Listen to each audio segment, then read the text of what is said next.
ఏపీలో కూటమి ప్రభుత్వం పొత్తుల కారణంగా కొన్ని ప్రాంతాలలో పార్టీల మధ్య విభేదాలు బయటపడుతున్నాయి.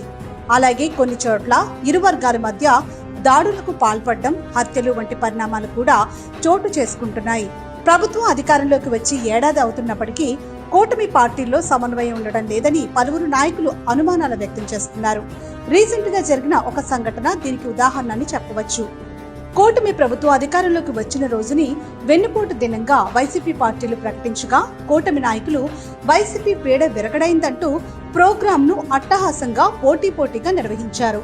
అయితే వైజాగ్ లో జరిగిన ఈ కార్యక్రమానికి టీడీపీ, జనసేన తరపు నాయకులు హాజరైనప్పటికీ బీజేపీ తరపున ఎవరూ హాజరు కాకపోవడంతో ప్రస్తుతం చర్చనీయాంశంగా మారింది. దీంతో కూటములు గెలుపు కోసం ఏర్పడినప్పటికీ వాటి మధ్య ఐక్యత ఉండటం లేదని, పార్టీలు వ్యక్తిగత ప్రయోజనాలకి ప్రాధాన్యత ఇస్తూ చిన్న పార్టీల ఆలోచనలు పక్కన పెట్టడంతో విభేదాలకు దారితీస్తున్నాయని పలువురు సందేహాలను వ్యక్తం చేస్తున్నారు. కానీ మరికొందరు మాత్రం తమ సిద్ధాంతాలకు విరుద్ధంగా ఉన్న అంశాలపై రాజీ పడమని ఇటువంటి నిర్ణయాలు తీసుకుంటున్నారని భావిస్తున్నారు.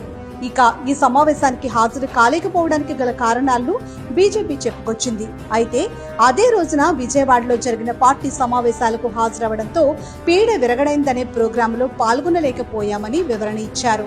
అలాగే వైసీపీ నేతలు ఆరోపించినట్లుగా కూటమిలో విభేదాలు ఏమీ లేవని, మా మధ్య సమన్వయం ఉందని బీజేపీ నేతలు తెలియజేశారు. గత ఎన్నికల్లో వైసీపీ పార్టీ ఘోర పరాజయాన్ని చూసినప్పటి నుండి కూటమి ప్రభుత్వంపై దుష్ప్రచారాలను, ఆరోపణలను చేస్తున్నారని విమర్శించారు.